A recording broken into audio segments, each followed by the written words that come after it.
Hello, everyone. Jacob from Dice Chukr here. I'm with the legendary Sandy Petersen, the man responsible for unleashing the awesome horrors from the Cthulhu mythos onto the world, not to mention his role in Doom and Civilization and Quake and many other great things. So we're here to ask him a few questions. Well, hi, I'm Sandy. I have to say, I think Lovecraft is probably more responsible than me by far for unleashing Cthulhu. All I did was popularize this stuff and adapt it to games. And that's where we're at. Yeah, that's where we're at. So, first I wanted to talk about you always seem to have great Kickstarter success. Return to Planet Apocalypse was just finished, and wasn't that funded in like a very short amount of time, just like Cthulhu Mythos? Yeah, it funded in. Did it take an hour, Lincoln, to fund? Half an hour? For which one? Return to Planet Apocalypse? Wasn't it like 15 minutes? Might have been 15 minutes. Yeah, that was really fast. Insane. I will say we do have Kickstarter failures. We don't try not to draw attention to them, but in our first 12 Kickstarters, 6 of them actually failed. So, but we don't mind failures because we view them kind of like a gift from God, because it lets us know not to pursue that game idea. Sure. Absolutely. So it's really useful to know. I mean, you can't know that if you're just publishing a game straight up. With a Kickstarter, you put it together and it flops. Back to the Cthulhu mythos in general, I did want to ask you, what made you explore this realm and turn it into games? What was the thought about it? When I was 8-year-old, I got hooked on Lovecraft. I don't really understand everything I read, but that was my age when I started reading Lovecraft. I know exactly the age, right? I found an old Lovecraft book, and then I spent years and years trying to find more Lovecraft books. It was really hard for a long time. When I was 17, Ballantine finally came out with all the books in paperback, and that's when so it was like almost 10 years before I was able to get the Lovecraft stories. And from then on, I'd always been a fan, but every single person I knew who'd heard of Lovecraft had learned about him through me. So Lovecraft was like pretty obscure. I mean, I know there's other people around the world who heard of him, but man, they were vanishingly few. And there was a few movies like the Dunwich Horror with Rock and Dean Stockwell as Wilbur Whately, or The Shunned House, which basically became Jane Eyre. Things like that, but there wasn't many, and they weren't very good. So I was like the lonely cultist that no one knew. Well, in 1980, I started to write role-playing stuff for Chaosium Incorporated. I did a book of monsters for RuneQuest, and one of the chapters of the monsters was Lovecraft creatures. Well, my son, when he came in today, he brought the grandkids. He usually works here with me as my associate game designer. He designed 8-Bit Attack, which is a co-op game where every fight's a boss battle. He co-designed Evil High Priest, which is a really unusual, I think, worker placement game. Some of the features that make it cool for worker placement is that although you all worship the same cult, you're not buddies. When Cthulhu rises, assuming he's the one you're trying to wake up, he will pick one of you. Whoever did the most work in raising him becomes the high priest, and everyone else doesn't. So even though you have the same goal, you're trying to do the same thing, you're not buddies at all. Sure. And one of the features that makes it unusual among worker placement games is that there's different maps for different gods, and the maps are pretty different. So if you're trying to summon the black goat, it's not the same as Great Cthulhu. Sure. And so you're placed into work or do the same thing, but the map's all weird and different. So it does have the forces of good trying to thwart you, but the forces of good, it's kind of a dark game because the forces of good will always in the end lose. It's not a question of if Cthulhu will come back. It's just a question of when and who gets the credit. It can't be stopped. So it's another feature is that all of your resources, you've played worker placement games, most worker placement games, the resources, you take the resources and you turn them into victory points. Sure, right. In evil high priest, the resources, there are different kinds of resources, but they are all worth victory points at game end. So when you spend resources, you are spending victory points, hoping to generate more victory points. So everything is like you could make a mistake and spend more than you get, right? Right. Yeah, that's cool. I haven't actually checked that one out, and I was scrolling through just a while ago actually to see all of the, and of course Cthulhu Wars takes up like most of it, but seeing all your all your different products that you're Cthulhu Wars is a big hit, and if you've never played it, it looks like one of those giant tabletop games that takes hours and hours to play, but a 4-player game of Cthulhu Wars is about an hour and a half, and I'm not exaggerating. It's legit. Which is awesome. Because, sometimes they literally will take all day and you're drained at the end of it and nobody wants to... Arkham Horror, but you sit down to play Arkham Horror, it's like 30 minutes to set up and 4 to 6 hours to play and then 45 minutes to take down, and we don't need another Arkham Horror. So Cthulhu Wars, you sit down, it's like 2 minutes to set up, you play it for an hour and a half, you take it down in 5 minutes. I guess if someone has an especially bad case of analysis paralysis, it could take longer. Yeah, but sure. We know those guys. But yeah, it's quick. Planet Apocalypse, which is our new biggest hit. That's the one we just had the return to. It's such a success. It is like hour and a half to 2 hours. Sure. It progresses aggressively against you, so it's a co-op game. So it can't go on too long before all is lost, or you beat the bad guy in an extreme thing. In fact, one is an interesting thing. We're coming out with a 5e version of Planet Apocalypse, which is kind of unusual. Which the kids are gone, so I'll just tell you about that right now because it's kind of an unusual idea, I think, for role playing. Because Planet Apocalypse, the board game, is about hell rising up in our modern era to destroy the world, right? Right. Planet Apocalypse for 5e is a well, let's put it this way. How many different fantasy campaigns have you created in your life? 3, 4, 5, some number, right? Right. Eventually, these campaigns come to an end either because people move away, you moved, you got bored with the world. So what Planet Apocalypse, the role-playing supplement is a way to give that world a send-off, to literally destroy your game world. Because you're going to do another one. Hey, we're going to start up a Pathfinder game now. Let's and so you have this whole thing. It's about hell rising up and destroying your world. And you don't have to use it to do that. You could just say, well, maybe they can win and we can keep the world, or maybe I'll just use the monsters in my regular world. But there is the underlying thing that this can be used to wipe out your world.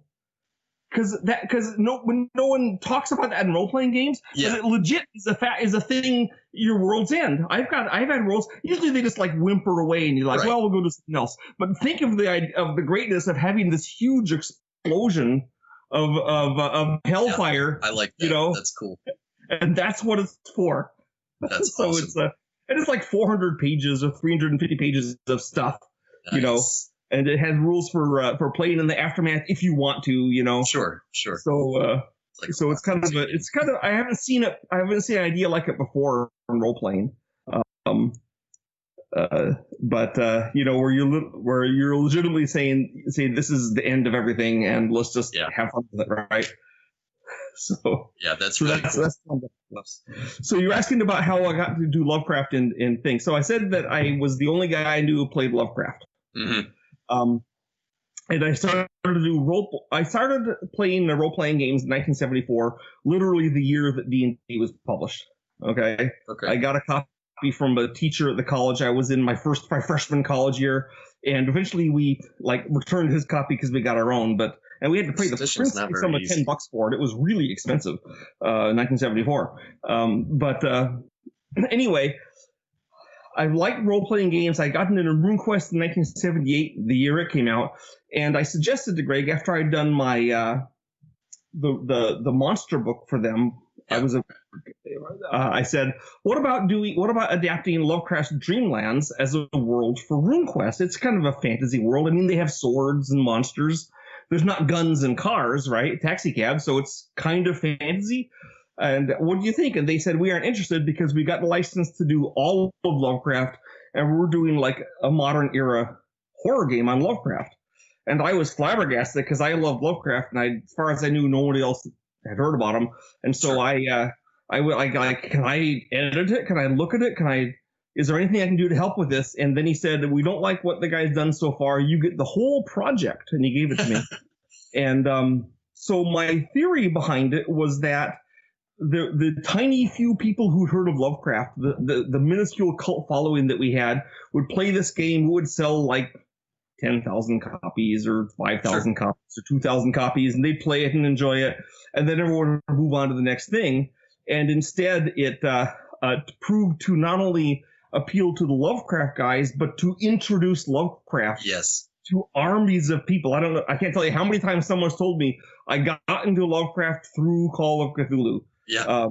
Everyone says that. When I was at the HP Lovecraft film convention a few years back, they gave me a Howie Award, which is a little statue of Lovecraft. I got the second one. The first one the year before went to Stuart Gordon for Reanimator and From Beyond and the movies he'd done. Yeah. And what they said is their opinion was that the reason Lovecraft was known today was for two reasons. First, there was Call of Cthulhu and the kind of like the gaming nerds playing this and spreading this throughout role playing. So even people who never played Call of Cthulhu had heard of it, Sure. right? And then the other side was like film geekdom with Stuart Gordon's movies spreading Lovecraft, and both of those things kind of went through the technical savvy culture and made Lovecraft popular.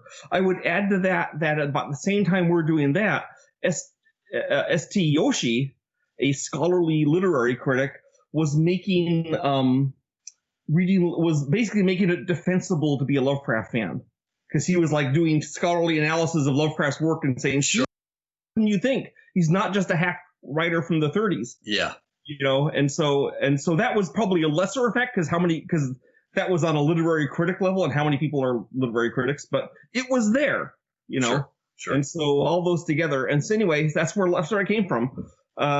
Me wanting Lovecraft to be popular, then Lovecraft unexpectedly booming. Whenever, in my heart of hearts, I'd hoped that people would read it and like Lovecraft more. Maybe a few people introduced, but it exceeded my expectations. I mean, for decades, it was Chaosium's only real major product. Sure. So, yeah. Partly because of their own blunders, but yeah. So back then, everything was obviously different, but I saw this actually in one of you were talking about Hillary Clinton holding up a copy of Doom because everybody was blaming it was Elizabeth Dole. Not Elizabeth Dole. Not Elizabeth Dole. No. Tipper Gore. Well, everybody, Tipper Gore, Hillary Clinton, they were Joe all Lieberman specifically held it up in Congress to condemn it. I'm sure Hillary Clinton would have condemned it if she heard about it. But Tipper Gore and Joe Lieberman, and it was kind of funny because you think of aren't Republicans the evil blue noses that want to smash things? But it turns out the Republicans don't really care about role playing games, and the Democrats did, because the Democrats thought it was all about school shootings. Well, Doom, So I did Doom. Obviously, there would be no school shootings anywhere in the world if it wasn't for Doom. See, that's what I'm saying. That's what's so difficult about a lot of things. It's music. It's whatever they can pick, right? So anything they don't understand. Is to blame. Of course, when there was the D&D, the role playing games are bad. Of course, D&D took the brunt of the effect on that, because Call of Cthulhu was too obscure for the people that thought that their son who had stolen a car and then killed himself did it because of D&D, right? But those guys are gone now. Mostly the BADD guys. And now it's pretty mainstream with Critical Role and Stranger Things. Oh yeah. That's even bigger too. Yeah, which is great. Those guys it's positive D&D players, right? Yeah, absolutely. And that's one thing that I love. A lot of people will look at me in the brewing scene, and then I'll start talking to them about D&D, and it'll totally throw them off. How can you be both a beer nerd and a game nerd? It doesn't make sense. Right. So I love that part about introducing people. I'll introduce everybody to D&D and to the mythos and to just like you were saying with Cthulhu, and stuff like Critical Role and Stranger Things are really helping it come along. It may be not necessarily in the best way, but that's where I come in, and other good GMs come in and help them really learn what it's about and bringing everybody together. But yeah, I find it very interesting how in that time period that you're talking about to now, we're kind of doing the same thing, but we're just blaming different things and for different reasons. Yeah. But well, I mean, role playing was the 80s, and then Doom was condemned in the 90s. Yeah. You know, and now we have other things to condemn, I guess. But yeah. Well, Michael Stackpole made a good response to the people who blame D&D for role playing for suicide. He said, "Look, there's three things that cause kids to commit suicide that are factors in their committing suicide, which is always terrible. But one of the factors is that they don't have any friends, and another factor is that they're bad at problem solving because their solution is to kill themselves, right? And the third is that they aren't very creative. And of course, all three of those things are specifically addressed in role-playing games. Literally. You get automatic friends. Even the kid who's the least popular in your role-playing group is in the group. You know, you learn creativity and you learn problem solving. So it's Well, and on top of that, nowadays there's literally therapy groups that play D&D with kids. Like, that is such a good way to communicate with kids and get them to role play and get them to talk stuff out. And there's games like we were talking about. Even creepy old Call of Cthulhu, you know, it's still like you have a band of people that are working together, you're solving problems, and you're being creative. So yeah.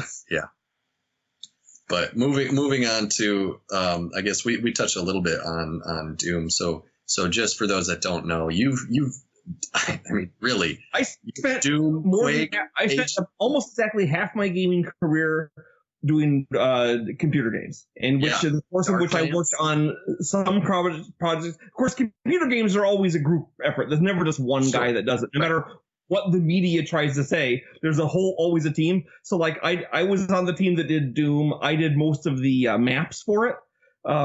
I was on Doom 2. I did most of the maps for that. I was on Quake. I worked on the original Civilization game, the entire Age of Empire series, Halo Wars too, right?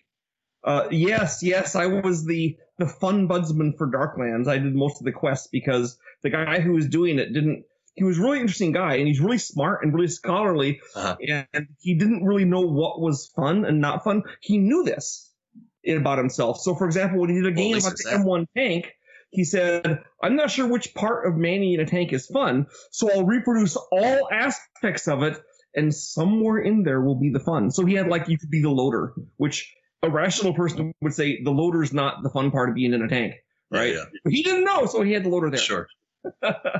So, like, I would talk to him and say, "So I want to do, I'm going to do an adventure that takes place in the mines of Germany, in the south of Germany, where they have lots of mines." Yeah. I knew that there was, like, kobolds and knockers and weird things in the mines. I said, "Tell me about German mines." And he started talking about how the medieval German mines were stock corporations and all this stuff. I said, "Look, I want to go fight kobolds. I don't want to have a stock corporation." Yeah, right. So I said, "Thanks, I'll go figure it out," right? But yeah, that's funny.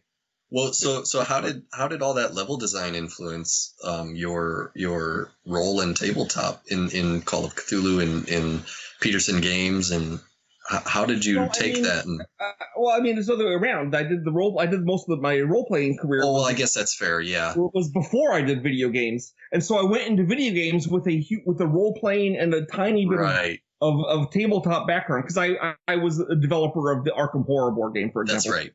So I went into computer games having some of this background, and I'd applied it to the ethos of computer games, and then I learned how to balance things. I learned a lot of things in the computer field, and then when I left the computer field in 2013 and went back and founded Petersen Games and came back to tabletop stuff, I followed computer game techniques in doing my board games. What were some of those trends that you were seeing around that time when you were switching into board games? Well, I don't know what the trends were, the big trend, the big trends were that that figures were getting better and better, and 3D, like when I was in computer games, of course, everything was 3D. You Right. make models. And the fact that now you could make 3D models and turn them into figures was huge for us. Because back in the day, in the 80s, like if you wanted a 3D figure, some dude had to carve it out right.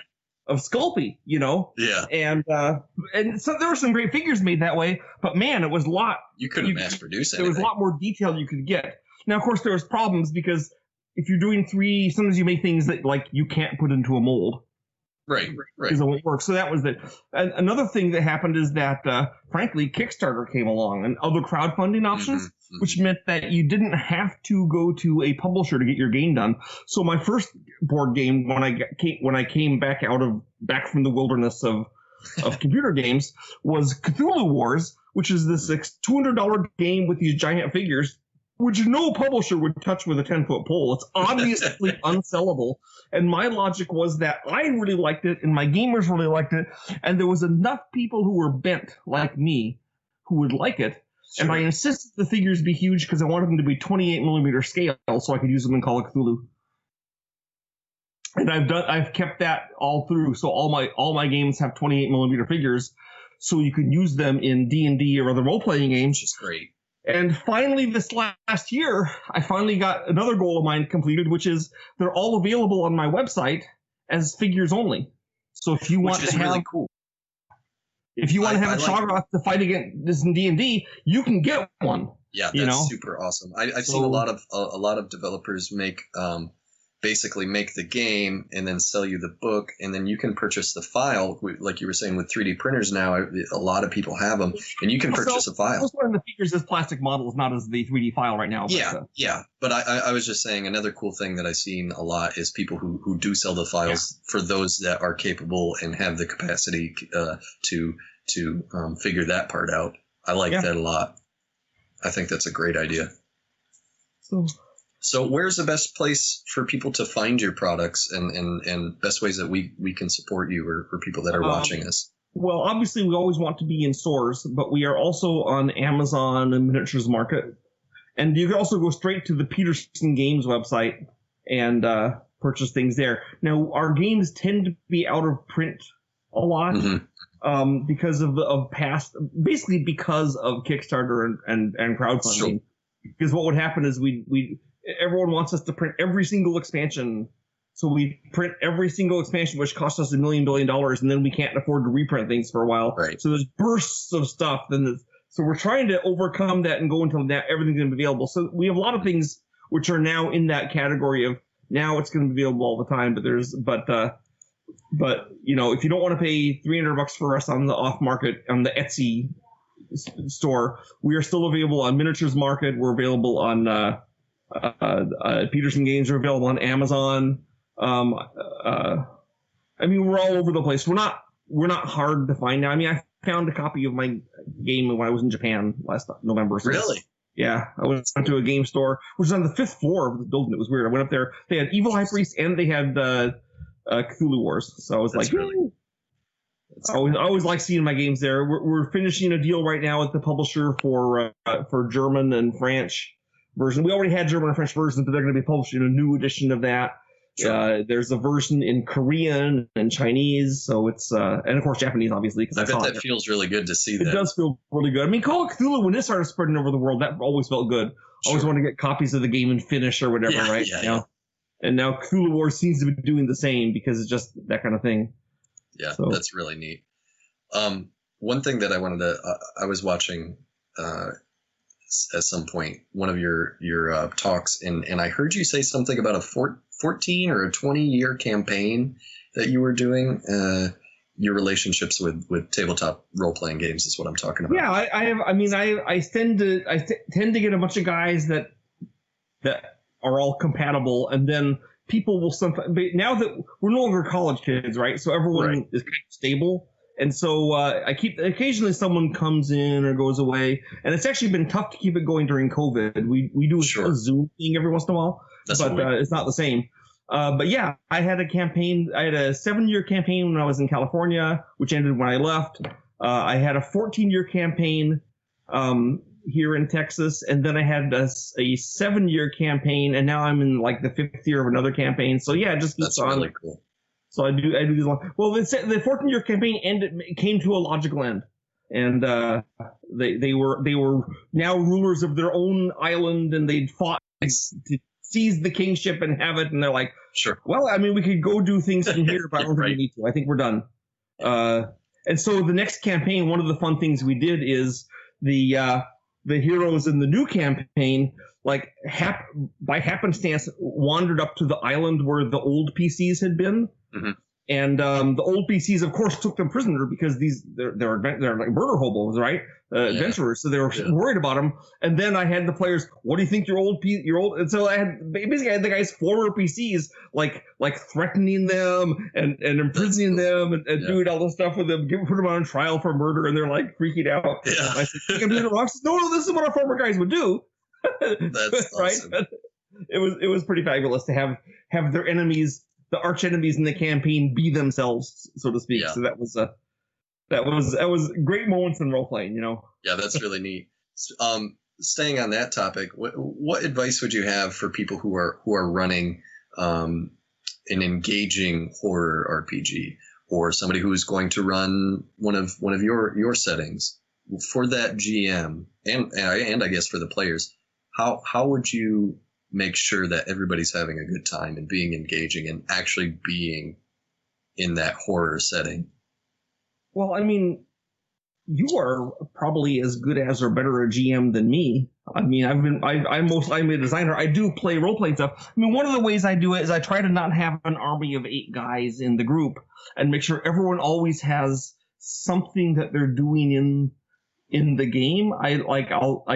Worst cases, I say, what should you all do? One of my techniques as a game master is I tend to not have a carefully plotted sequence of events that are going somewhere, and I'll just set up a situation, and then the players get the situation, and then I'll sit back and I say, okay, so here's the problem. What are you going to do? And then the players discuss among themselves, and sometimes they do it partly in character, sometimes not, but it doesn't matter because everyone participating in trying to figure out how to get through this horrible puzzle, which is awesome. When you can find that group, in a recent thing where I'm trying out a new role playing game that I'm designing called Hyperspace, which is a science fiction role playing game set in my hyperspace universe, which I did a board game for Chukr. Yeah. Yep. And I got 3 games in this world now because I also have the tactical battle game, which I'm using in the role playing game for ship fights. Okay. And we actually have a novel written, but that's awesome.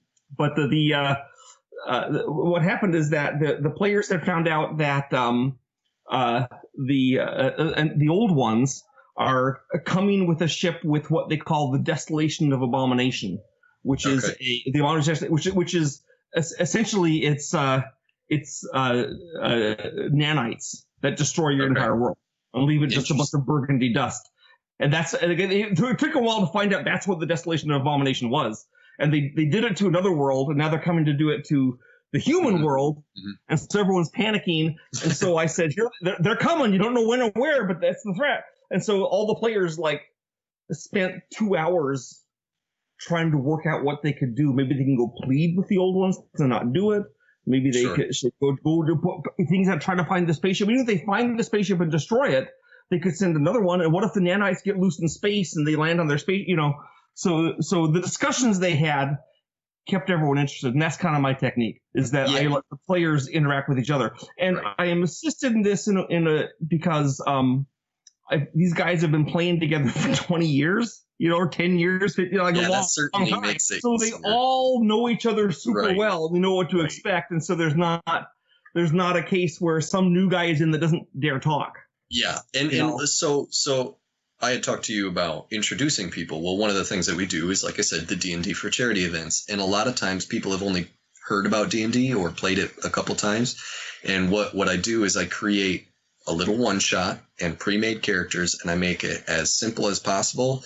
And I just like you said, I try and make it here's the thing, what do you do, and let them talk it out. And usually, as long as you have people who are interesting, they find out how to do it, and it becomes great, and then you just piggyback off of it. Yeah. My experience in the past has been when you have someone brand new to role playing, they tend to be pretty innovative and willing to participate.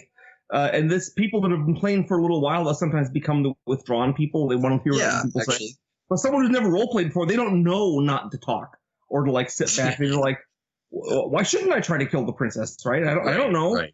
You know, and my players all know that I'm not a follow the lead type. You know, I don't throw in NPCs to tell them what to do. You know, or if I do, the NPCs are likely to be jerks as not. And they also know that if they come up with something really, really clever or unexpected, that it will work.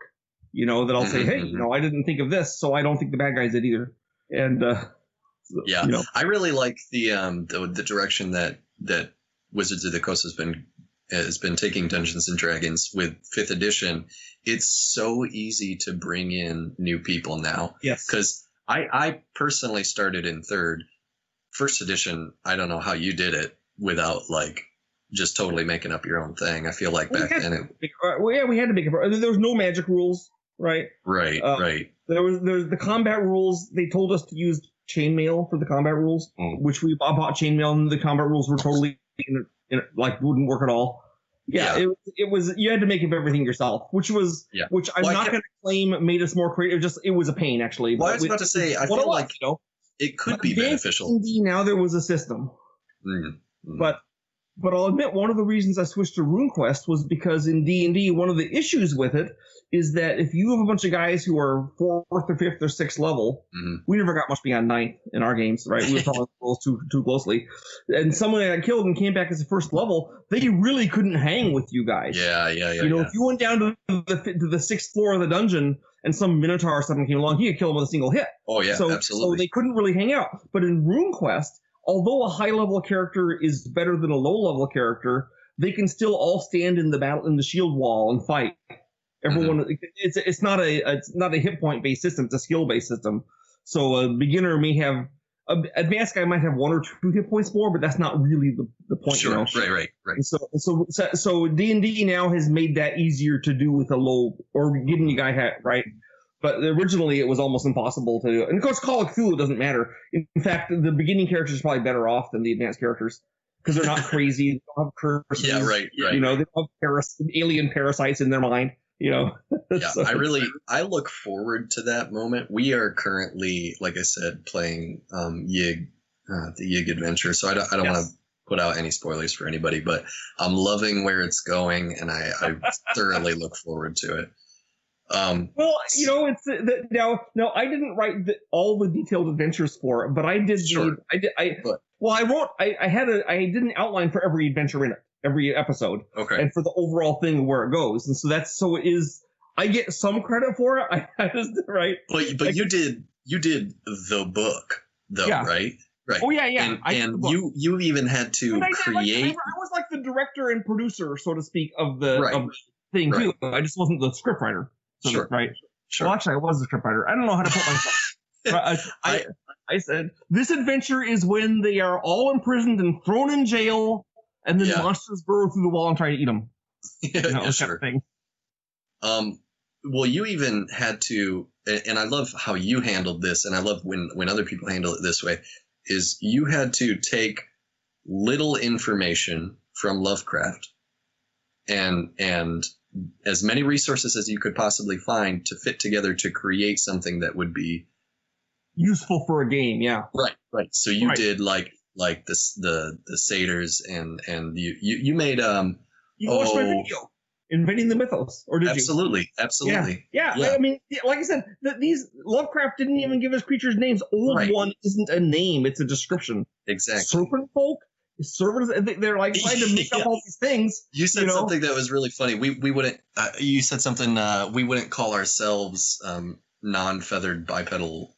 Whatever. Bipeds, right? They don't. Call them, They are old ones to themselves, right? Right. So all these things would have other names. Or like the fungi from Yuggoth, sometimes we call them the Migo. But Migo is also an earth word. Plus they don't use verbal language. They use light pulses. But you did your best, and it's turned out great.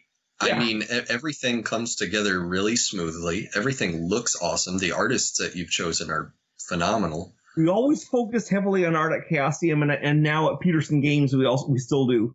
There was a while in the early 2000s, late 90s when I think the art slacked off. Sure. At Chaosium, but it's back to looking good, I think. Yeah. Well, whoever you got on your team is fantastic. I think it looks great, and everything flows. So, one of our artists we had for a lot of our Petersen game stuff, he left earlier this year because but he left with our blessing, right? But he actually is Kent Hamilton, who was one of the main. He's now an art director for Paizo, and he came from Paizo to us, and then he was with us, and we did a bunch of stuff for us, and then Paizo came back and gave him basically a deal he couldn't refuse, you know. Sure. They offered him a ton of money and stuff, and I assume a severed horse head in his bed, and then he left, right?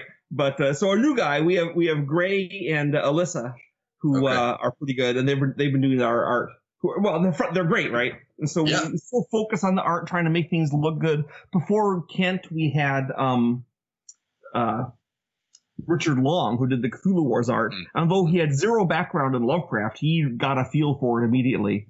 Yeah. I imagine you're fairly descriptive. I am very descriptive. There was a very close relationship between me and the artist, where I would describe things. And although I am not an artist, absolutely, I do have artistic ancestors. As in, my great-grandpa made a living as a fine artist, and his paintings are still hanging in town halls in England. That's awesome. So that's awesome. What is your vision of Petersen Games look like for the future? What do you bring in next? Do we get a little bit of that? Well, originally I was planning to only do board games, and then we expanded to do instead of just giant figure-heavy board games, to other kinds of board games, card games. I really like games like Tooth Fairy. Smaller games. We got a board game coming out soon called Invasion of the Brood, which is a 2-player game about an alien's invasion of the Earth. Okay. Which is very asymmetrical. Like the 2 players have different turn structures that do different things. Yeah. And then we started doing this role playing stuff with Sandy Petersen's Cthulhu Mythos, originally for Pathfinder, then for 5e. Now we got Planet Apocalypse for 5e, and so I guess I see us as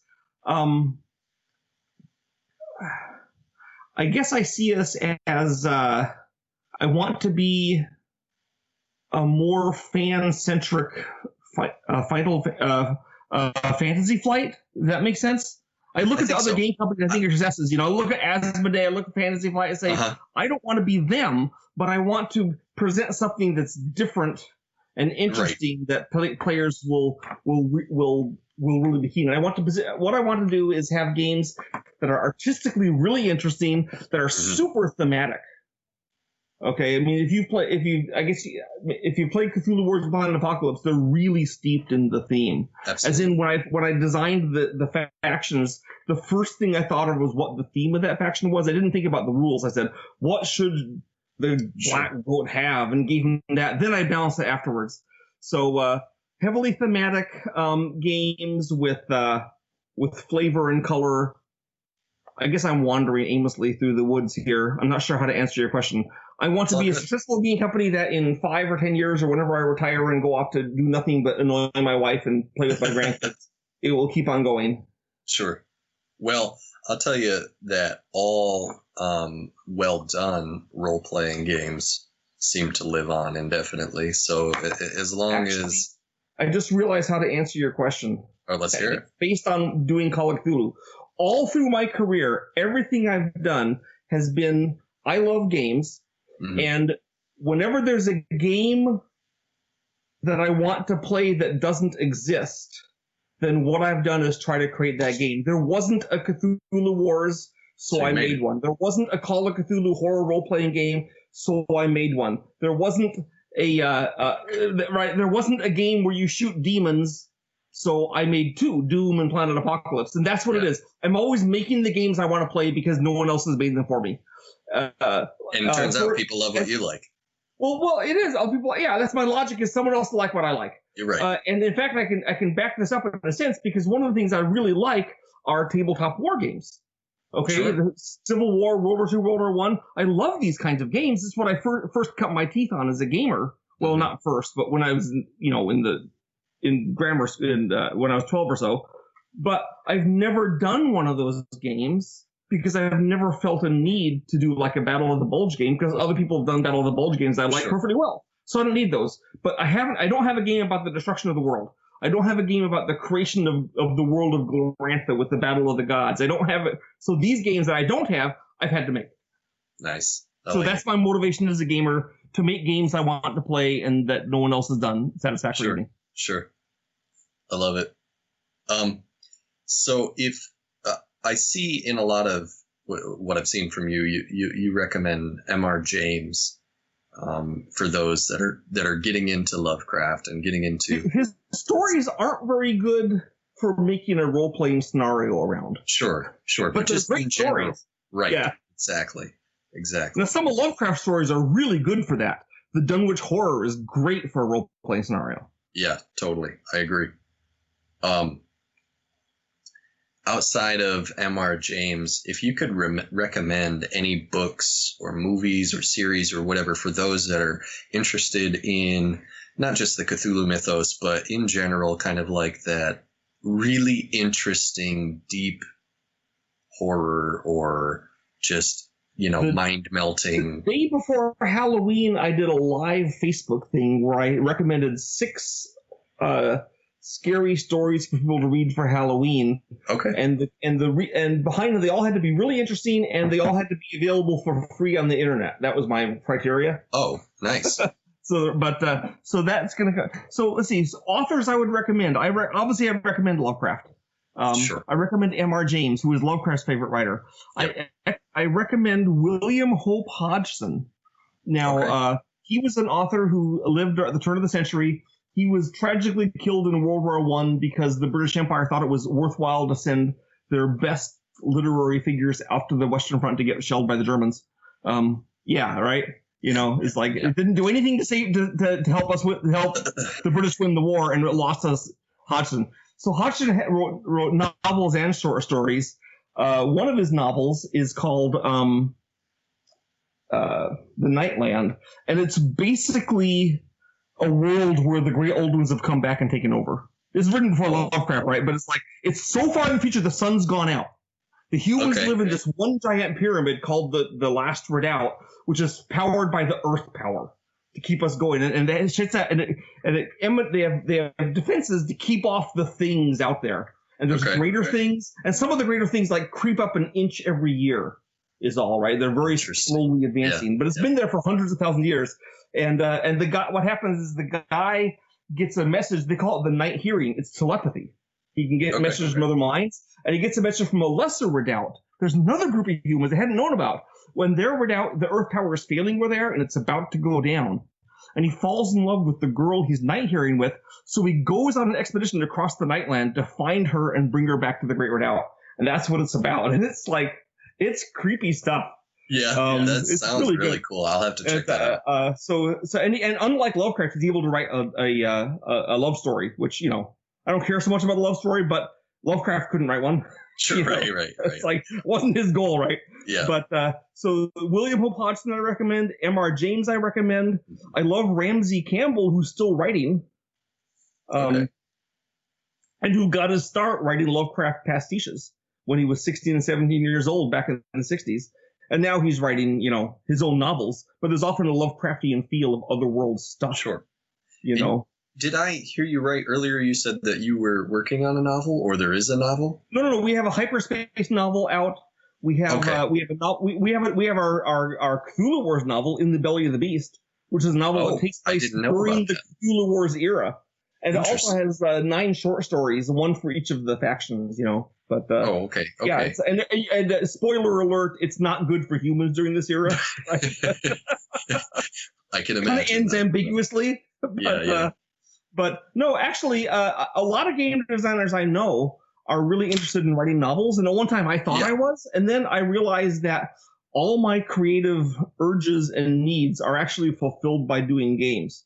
Well, sure, especially the type. A lot of game designers are kind of failed authors in a sense. They like, oh, I want to be a writer, but I'm doing games, and I'm not that way, and I'm perfectly happy being a designer and doing only that. I write my products reach just as many people. I get to show my creative stuff. Sure, it makes sense. I whine and fight back when my team makes me write fiction for the things that I do sometimes. So, for example, for the hyperspace game, if you go to Petersen Games and click on hyperspace, and of course the game's not out yet, it's coming soon, and you go down to the bottom, there's the 25 alien races that we have in the game that you can play. And each one of them has a little 1 or 2 page vignette or story about them. Sure. And some of them are funny and some of them are creepy. And one of the things about hyperspace is that Lovecraft, that's unique. Lovecraft described his monsters as aliens, right? Right. And often they came from outer space. So I put them in hyperspace. They're not majority. They're like only 5 out of the 25 races are Lovecraftian. Okay. But there's those 5. Yeah, and you even put some in Doom and Quake, didn't you? Oh yeah. I try to get a little Lovecraft into everything I did. That's awesome. So here's I don't always succeed. But here's one of the times I did. So I don't know if you played the game Age of Empires 3. Yes. Which is they colonized the New World. Well, in this game, one of the things that features, I wasn't the main designer. I was like this guy is one of 2 guys just under the lead. The lead was actually a protege of mine, so I was proud of him. But anyway, I was one of the guys. I had to do all the game balance. I had a ton of stuff to do. And one of my jobs was that in the game Age of Empires 3, you get an Indian scout at the start of the game who you can use to scout the countryside. Right. So the Indian scout came with a random tribal name. So one of them I put in the Miskatonic tribe. And so the main designer was playing it, and he got the Miskatonic guy. Says, "What's this? The Miskatonic?" I said, "It's an obscure East Coast tribe. You probably haven't heard of it." Okay. And so I dodged that bullet, and it stayed in the game. That was my contribution to get the Miskatonic awesome. Indians in there. I love it. Probably worshiping Seth Agawa or who knows what, But so that was sometimes it's not a very big Lovecraft thing. But in Quake I straight up had Shub Niggurath and the Dimensional Shambler and yeah. Which and again speaking Dimensional Shambler, so that's one of those ones that you took. I basically had to make up. Yeah, right. Lovecraft did put together the words Dimensional Shambler, but there's no description of what it does. You don't even see one in the story. You see the shed skin of one, and in fact he's described by a guy who was like Looney Tunes. So who knows what he knows. Sure. So I had to explain about the Dimensional Shambler. I think I did a video on Shamblers exclusively, so about their. Oh, interesting. I'll have to shambling along. Let me see if it's out. Shambling along. I like it. Shambling along is what I call it. Yeah. So and it is. This is on your YouTube channel. This is on my YouTube channel, which is Sandy of Cthulhu. Anyone who's interested in. Got it. Yes, it is Shambling along. It came out 1 week ago. Every week I do a new video. Cool. So 2 weeks ago was Inventing the Mythos. 1 week ago was Shambling Along. And 4 days ago was He Who Is Not to Be Named. About the King in Yellow and Sign. Yeah. Yeah. And so every week I do one video. A month ago I did Why Is Cthulhu War So Expensive? So there's that. Awesome. Yeah, I'll definitely link. Then I also did Godzilla versus Cthulhu. I mean, I do everything. Oh, interesting. I haven't seen that one. Well, there's I got 60 videos or something now. Some of them are science fiction. Like the Alien Lifespan one. I talk about. I did see that. Yeah. Well, I wanted aliens that only lived a few hours. And then they're one of the races you can play in hyperspace. These races that live a few hours. So they're like, That's so interesting. Now, in my role playing game, they're going to be there, but I'm not going to have you be able to play them because how can you? They're short-lived, right? Right. But in fact, there's an element in the Lifespan one that I use in a role-playing game, which is the idea of creatures that only live for a single day. And I use these once in my D&D game and then in RuneQuest. But the idea is that these things, they're born in the morning, all day long they're around, then they all die off at night. The next day or next year there's a new crop. And the players didn't realize they only lived a day, so they took some on a trip with them. And they were super useful because they gain experience at 10,000 times the normal weight rate or something. So by the midday, they were 7th and 8th level, and by the end of the day, they're 20th level, and they die. and you're like, oh, they're gone, crap. Yeah, yeah. But so they were kind of a one-off joke thing, but you could make them. You could have a bigger adventure about them where I want to transplant these to other trees, have other groups, other colonies of them, and so. But that was my plunge into lifespan. I like that idea quite a bit. Science fiction is actually okay. So Star Trek: The Next Generation is what I grew up with, pretty much, and that's kind of what propelled me into a lot of nerddom, I guess. Mm-hmm. And I've been really interested in trying more sci-fi RPGs, and I find it. At first, it was hard. They're so specialized. There's always been a challenge with making them because with any fantasy game is kind of all the same fantasy background world, but science fiction has to be so specific.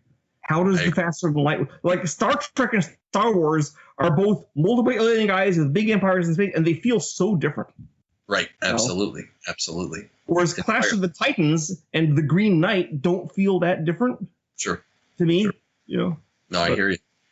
Oh, you were asking about movies. I would say that I have in Sandy of Cthulhu's YouTube channel, I have 4 playlists. One of them is Movie Madness, and there's 10 different videos about movies, which give suggestions for. Excellent. I'll plug that.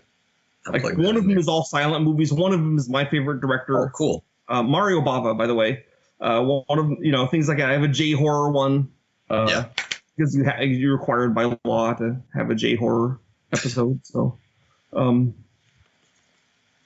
yeah, then I have Lovecraftian without Lovecraft, which is Lovecraftian movies that aren't based on a Lovecraft story. Okay. So, because Lovecraftian is not just having the Necronomicon and Cthulhu, it's like the other dimension impinging on yours and that kind of thing. So. Sure. Yeah.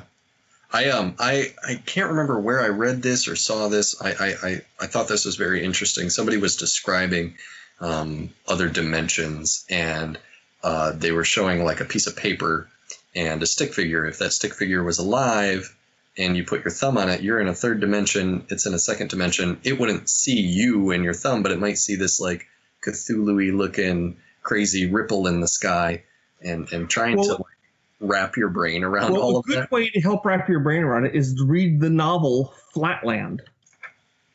Flatland. I love these recommendations. It's really short. It was published like 1884. Okay. It's not very long. It's perfect for what they want to read. It's about a square who lives in a 2-dimensional universe, and they talk about what his life is like as a square. Cool. And his whole civilization is like women are all triangles. It's kind of sexist, right? But I mean, if you can be sexist to like a triangle, but like then there's but then he's a square, and then there's also his children are pentagons. Their kids will be hexagons, and so on until the highest ranking people are circles, right? Neat. and a sphere comes to Flatland and is trying to preach the gospel of the third dimension, and so it comes into his realm, and what he sees is this thing that keeps changing size and shape, because of course it's going up and down through the plane. Sure. Right? And it goes up above, then the guy touches him in his stomach and comes back, and it's like, but it's a really good way of seeing that other dimension. Yeah. I'll take a look at that. That sounds very interesting. Had a big impact on me, so I recommend Flatland. That's awesome. And it's short. It's great. Later on, he goes on a trip to Lineland and Pointland. That's awesome. I'm definitely going to check that out. I like that a lot. Okay. I got 2 more for you. So one is what would be your favorite Lovecraftian entity? If you could determine one, whether it be art style that comes to mind, or like just the overall picture that's depicted when you hear that name, what is it? Well, boringly, the fact that I have a oil painting of Cthulhu in my living room in the spot where a normal person would have a velvet painting of Elvis or a seascape, it's probably got to be Cthulhu. Yeah. It does bug me a little bit that Cthulhu is has become the face of Lovecraft, because he's actually not that important of a creature in Lovecraft. Right. You know, I do like him. I like the idea that he's the Earth's poison pill, the thing that you can't stop. You know, but but I do like him quite a bit. Honestly, I understand both ways, like where you're coming from. Originally, you said not to be boring or whatever, but at the same time, there's a very interesting appeal about it, about Cthulhu, and it is what it is. I get it. It's what it is. It's the thing that is so awful that nothing can stop him when he comes back. You know, like everything we do is pointless because Cthulhu's going to come back and clear off the world, and it's a dark, pessimistic view with this awful thing from another world, which is kind of interesting, and which there is a silent movie, 47 minutes long, about, called The Call of Cthulhu by the HPLHS. Yeah, I'm definitely going to watch your YouTube playlist, because I think silent movies are very interesting, and I think that they made it silent because they did the movie as though it had been filmed in 1927, which is when Call of Cthulhu came out. They wanted it to seem like. And then I worked with them to do a movie called The Whisper in Darkness, which is filmed as though it was done in 1931, so it has sound, which you have to have for a movie called The Whisper in Darkness anyway. Right. So I actually am an executive producer of that. That's awesome. So I saw that, but I didn't get to watch it. Oh, okay. So, I'm not going to ask for any spoilers Have or you anything. read the story? Mm-mm. The first hour is the story from the book. And then, because movies do different things than stories, they go on beyond that for another half hour. So, cool. Yeah, that's definitely on my list. I certainly have. I'm plugging away. There's a lot of stuff going on. Pronunciation of names was my last one. So, as I'm going to just call it, as it should be apparent to everybody, you are pretty much the standing figure for all things Cthulhu. So thank you for bringing what I had originally said about you unleashing the horrors is the fact that you're right. You didn't create Cthulhu. I popularized them. But exactly. And that's where we're at. So pronunciation of names has always been interesting because it's still growing. So all of these names that are coming out more and more of these things, yeah. You know, nobody knows. And then there's, of course, the yellow sign. To start with the word Cthulhu, here's the deal. Cthulhu is a weird construction that explicitly was designed that humans cannot pronounce it. So every way I pronounce it is wrong. So that's how we call it. Right. That's the deal. So if you pronounce it some other way, you may be as close to what it is as I am. Sure, which is a very interesting concept. Here's something to think about. Cthulhu doesn't speak verbally. He uses telepathy, right? That's how he communicates with dreams and images. He doesn't talk. So the word Cthulhu, he created for humans and I suppose deep ones to use to communicate, and he made it unpronounceable. So think about that. What was the motivation there, right? That's what I'm saying. Exactly, right.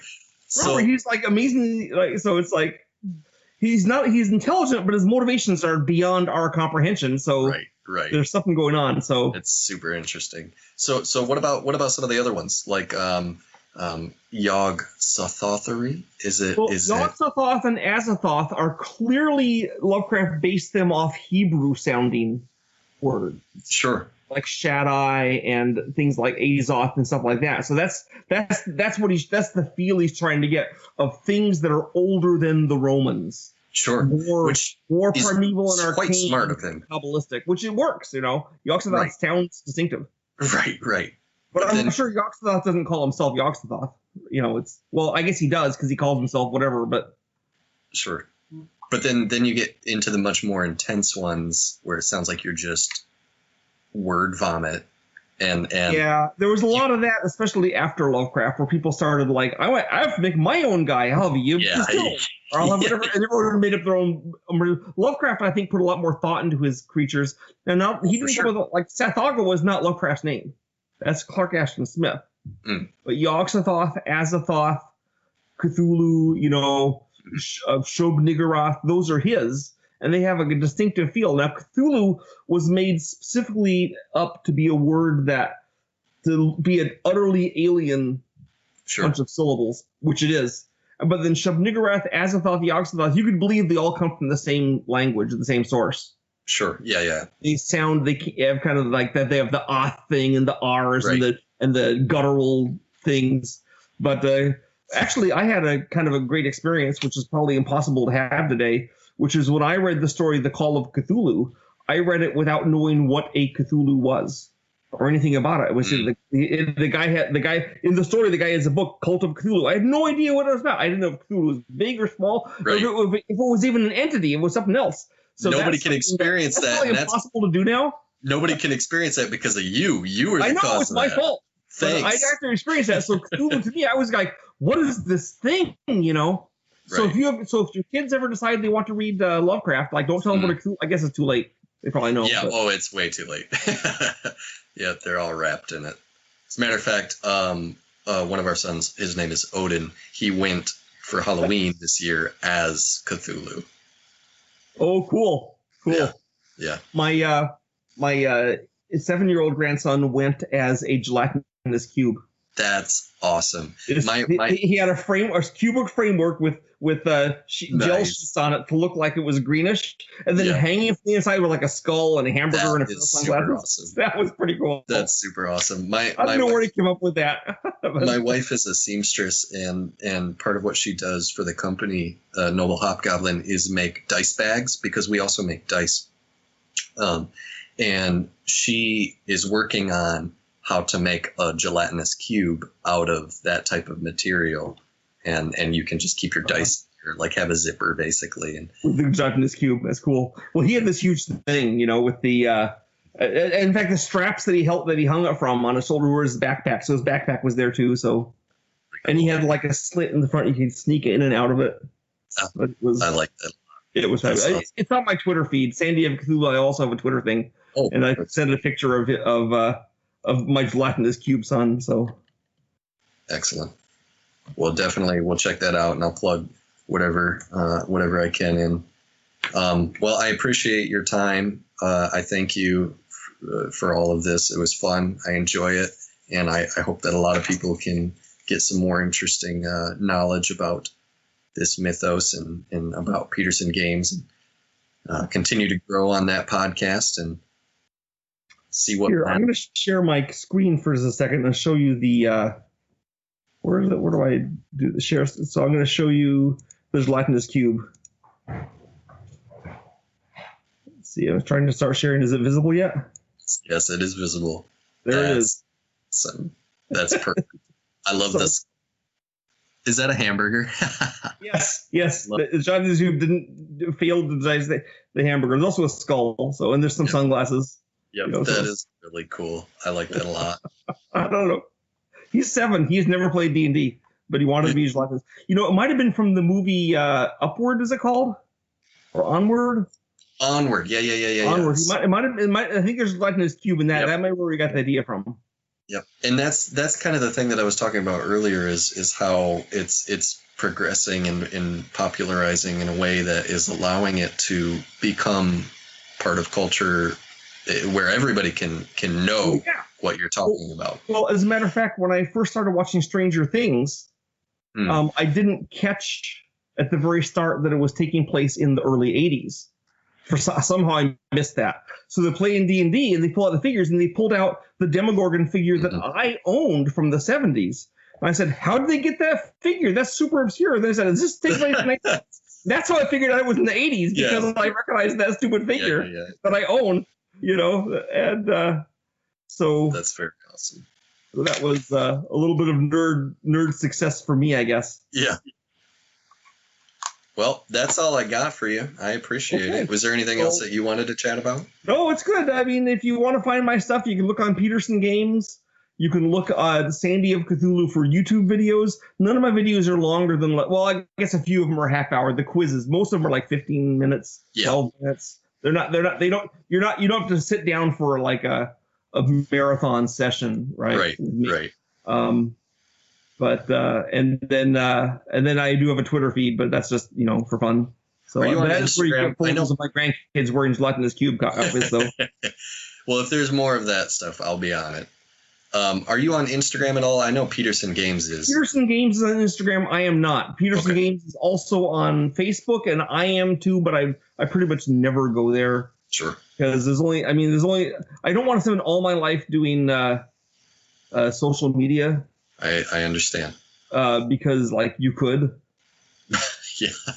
Yeah, and then get sucked in. Things I would rather do. Right. Well, I appreciate it.